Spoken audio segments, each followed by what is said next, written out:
quelle est la mission générale du commissaire aux comptes? La mission générale du commissaire aux comptes porte sur le contrôle légal, donc légal, la loi, des comptes annuels et sociaux et consolidés. Compte consolidé, c'est quand on est en présence d'un groupe de sociétés. On ne rentre pas dans les détails, ça serait trop compliqué aujourd'hui, mais sachez, une société mère qui possède des actions dans le capital d'autres sociétés et qui doit ce qu'on appelle consolider les comptes. D'accord? Donc, porte sur le contrôle légal des comptes annuels et sociaux et consolidés. L'objectif de la mission générale.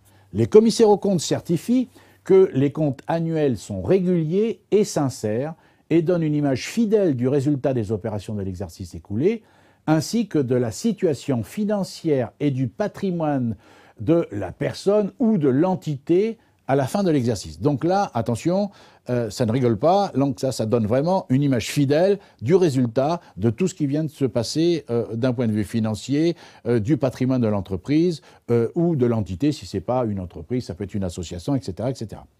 Ils ont pour mission permanente, à l'exclusion de toute immixtion dans la gestion. J'y reviens dans quelques instants, parce que ça c'est important. Donc les commissaires aux comptes ont pour mission permanente, à l'exclusion de toute immixtion dans la gestion, de vérifier les valeurs et les documents comptables de la personne ou de l'entité et de contrôler la conformité de sa comptabilité aux règles en vigueur.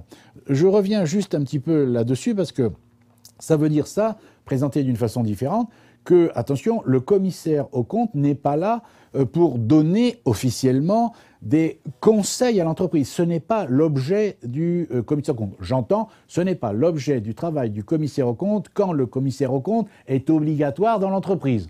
Mais je vous ai dit tout à l'heure qu'un commissaire aux comptes pouvait être nommé dans une entreprise, même si la nomination n'est pas obligatoire dans cette entreprise. Auquel cas, à ce moment-là, ça serait une mission indépendante. Vous voyez, c'est autre chose. Mais la mission légale d'un commissaire aux comptes, il n'a pas le droit de s'immiscer dans la gestion de l'entreprise. Ce n'est pas son travail. Ça serait plus le travail de l'expert comptable. D'accord?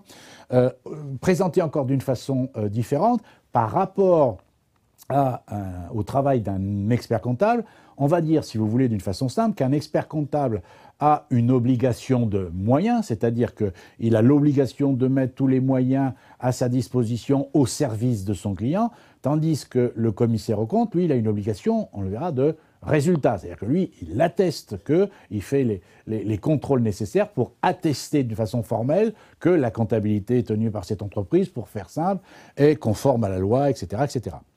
Les commissaires aux comptes vérifient également donc la sincérité et la concordance avec les comptes annuels des informations données dans le rapport du conseil d'administration, du directoire ou de tout organe de direction, et dans les documents adressés aux actionnaires ou aux associés sur la situation financière et les comptes annuels. Donc encore une fois, ils vérifient la sincérité et la concordance avec les comptes annuels qui sont